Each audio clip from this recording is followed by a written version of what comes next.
Hey guys, this is Thomas over here at NurseMoneyTalk.com, and in this video what I want to do is I want to talk about the qualities of a good nurse. Now, I think it's important to note that these are qualities that I think as nurses we should strive towards having. But it's important to remember that while we're striving to have these qualities or these traits or whatever, that we're never going to be perfect at it, and so and that's okay, because we're human, things happen, life happens, it just is what it is. But I think it's important that we kind of have like some benchmark of some things that we should ideally be reaching for, be going after. Before I get to that though, if you're not already subscribed, I want to go ahead and invite you to hit that subscribe button on this channel. Talk about all things related to nursing, students, and of course, nurse life. Now, let's go ahead and get started with the first one, which is the ability to communicate effectively, or being a good communicator. I think this is an important trait because, if you think about it, whether it is that we're giving education or giving instructions or whatever the case may be, like when nurses are talking to patients, there's a lot of important things that a lot of times needs to be said. And a lot of times what you say can have massive repercussions in terms of the health of the patient. And so it's important that when you talk, that what you intend to get out, that the patient receives it in the same manner and in the same understanding as you intended. And I understand that there's a lot of things that gets in the way, one of which being emotions. Obviously there's like background and education level, literacy and whatever that kind of affects that. But I think one key aspect that can affect your like communication going from one person to the next is just emotion. And that's emotions of what's going on, especially if you work on a busy floor where I'm not just really busy so much, but as it's just like there's a lot of sick patients, so there's a lot of things that are going on. And especially if you're looking at situations where patients may be like cancer gets diagnosed a lot on your floor, your unit that you work on. And so those are all emotional events that can definitely cause a breakdown in communication. So I think it's important that as nurses we recognize those things and then do what we can to try to essentially combat some of those. The next one is being a good problem solver. There's a lot of problems that you're going to be solving as a nurse.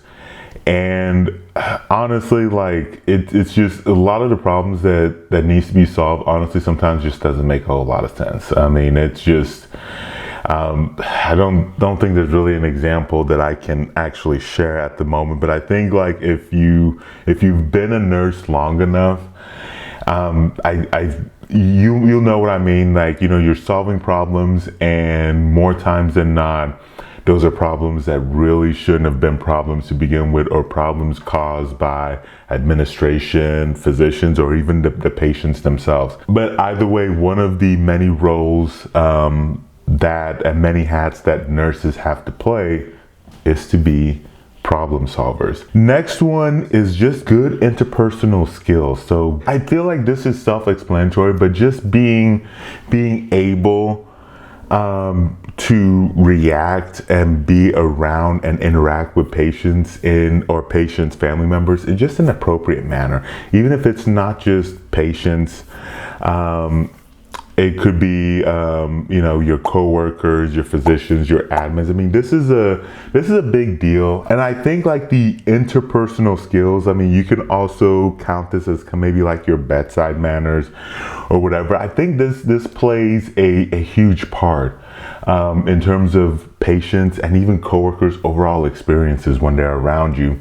Like, I remember a quote, I think it was Maya Angelou, that said, "I've learned that people will forget what you said, people will forget what you did, but people will never forget how you made them feel." And I think there's a lot of things that goes into that, and I think your kind of like your overall interactions with them is going to be key to that. Next one is being detail oriented, and I think it goes without saying that there's a lot of little details that as nurses that we all have to deal with, and especially in situations where we're giving meds, especially if we're working in the ICU, oncology, some of these other departments or fields where you're dealing with really sick patients. I mean, it's just like you're dealing with drugs and medications where the slightest difference in the dosage can have potentially catastrophic consequences on the patient. And then that, not just even what you're giving, but also just noticing kind of like little details here and there. I remember this isn't a good example, but this is one that I think about when I think about just noticing the little details. Is that when I was in the ICU, there was it was a nurse. She's been ICU nurse for I think about 15-20 plus years or something like that. So she'd been doing it for a very good while. And I remember she came in, she's had this patient for a while, for several days, and she was just like, she came in one day, she was like, something's off with this patient. I don't know quite what it is. Something was a little off here and there. Like, I think this patient's going to code. And I remember thinking to myself, how could she know that why would she say that? How could she know? Sure enough, that patient actually did end up coding that day, and the patient was fine. But I think it was because that nurse was able to start noticing and seeing those differences and actually started preparing for it. And so when it happened, she was already on the ball, ready to roll. And I think people can call it like a lot of different things. I think people can call maybe intuition, but I mean, you can't really see into the future, or at least if you can, shoot, let me know, give me some lottery numbers. But I think a lot of times what we end up calling intuition is just that people being very perceptive and their ability to end up noticing minute details of something's just not right. This is a little off about this person. Next one is just having a lot of empathy. So being able to empathize with your patients. And I think if we define empathy, it is just the ability to understand and share the feelings of another. So the ability to put yourself in somebody's shoes. Now, I think it's important as nurses that we kind of make sure that we create boundaries for that, because you don't want to carry all that weight and whatnot with you home.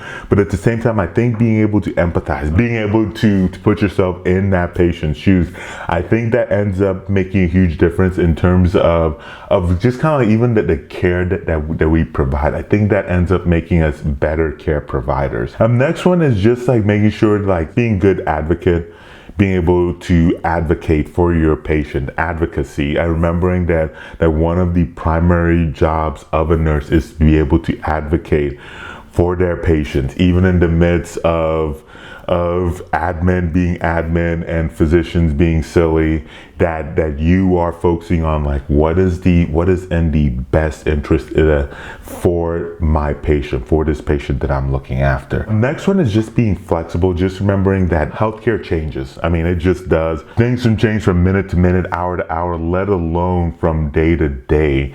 Because this can kind of show itself in a lot of different ways. New evidence-based practice shows up, and so you have to be flexible to remember that, okay, this is the new evidence-based practice. I need to try to start shifting my practice over to the current practice, as opposed to being so set in my ways that now it's just a matter of well, this is how I've always done it, when how you've always done it is wrong and not the most appropriate thing to keep doing. So the next one that I would recommend is just having high physical stamina. However you want to take that, I think there's a lot of physical aspects to nursing, and I think Anybody who does inpatient care, especially works on the floor, mental health, ER, anywhere where you have to turn patients, get them up for X, Y, and Z or whatever. I think you understand just the importance of being able to have the physical stand, because nursing is a very it's a very manual labor job. I think it's more manual labor than I think than the TV shows give. And I think if you're an experienced nurse, you know this. I did not realize, and this is where I think, like, the perception and everything that talks about nursing, I think this is where it's a good enough job. A good enough job is not done just to highlight just how physical and how very manual labor intensive nursing really is. So the next one is just being able to find humor in the little things. I'm not necessarily talking about just like dark humor or anything like that. I'm just talking about if you're just having a conversation with your coworker or whatever, just chatting it up during lunchtime or whatever. You're going to have some dark times. There's going to be some dark times. There's going to be some stressful times. There's going to be things that are going to frustrate you and I think it helps lessen the burden if you can go in and try to find just a tiny bit of humor in things. Next one is just honesty. I think as being a healthcare provider, honesty is a big deal. And like nursing is consistently voted as one of the most trusted trusted professions out there. And I think a lot of that is just this expectation that nursing is going to be honest with patients, even when it's not the easy route, and even when mistakes are made. We want to be honest with patients. We don't want to go around trying to cover things up.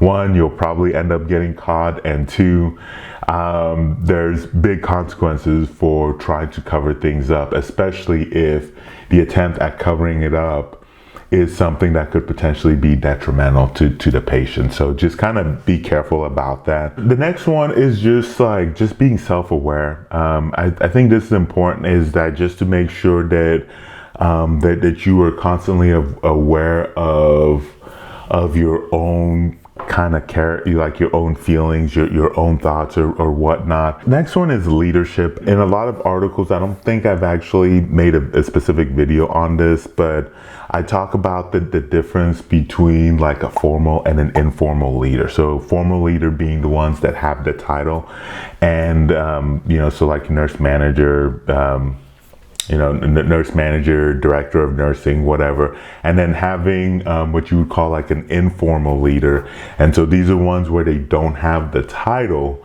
but yet they're, people look up to them for direction. This could be either on their confidence level, how they take charge, whatever the case may be.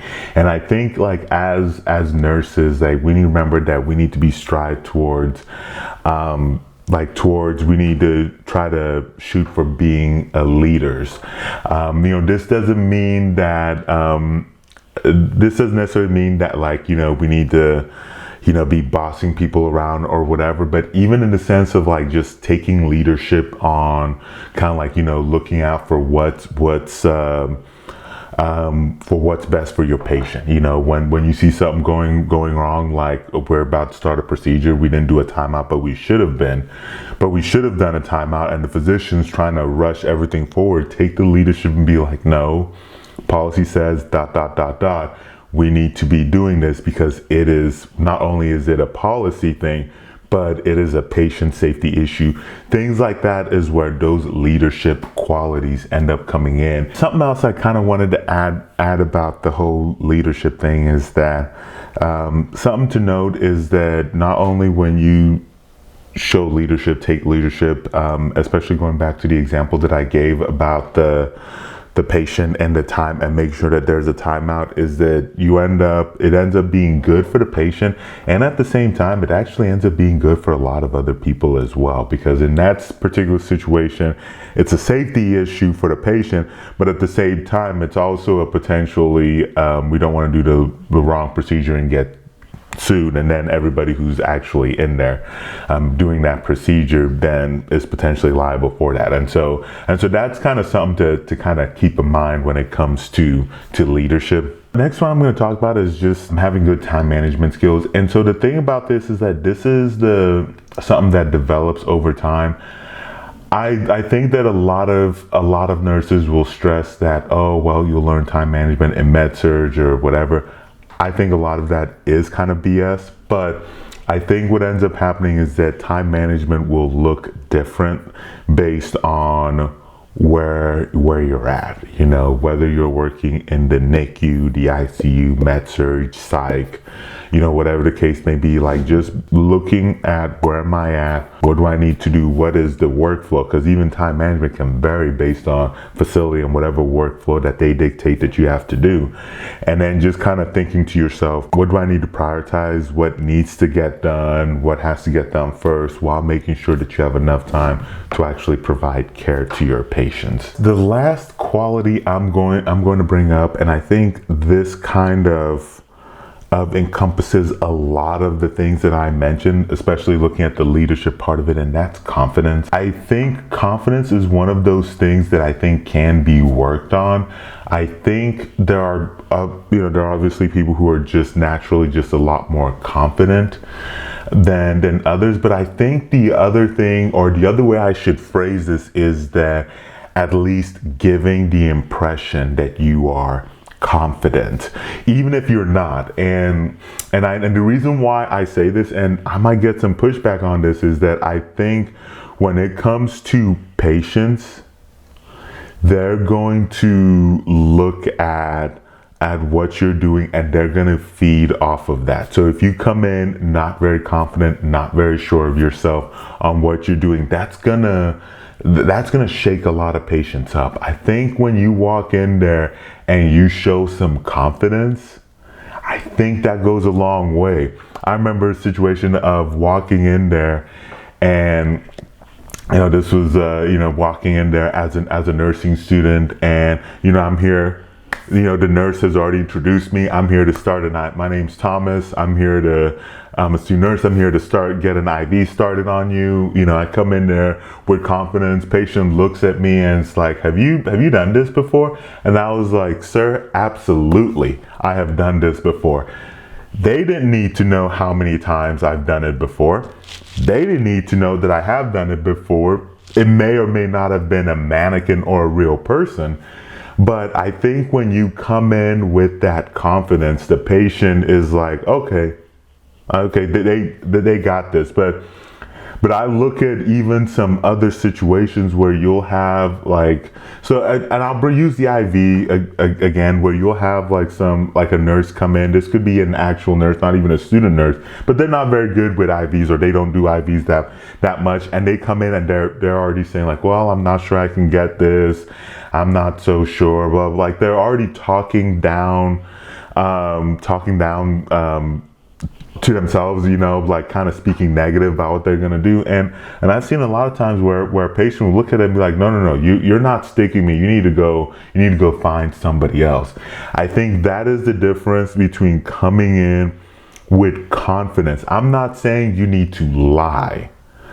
I'm just saying you need to have this outward appearance of confidence, because I think that will help ease the patient, especially in situations where patients are at hospital. Whether it's good news or bad news, patients are generally already not at ease just because they're in the hospital. But either way, I hope you found that helpful. If there's some qualities that I missed that you think should be on this list, go ahead and add it in the comment sections below.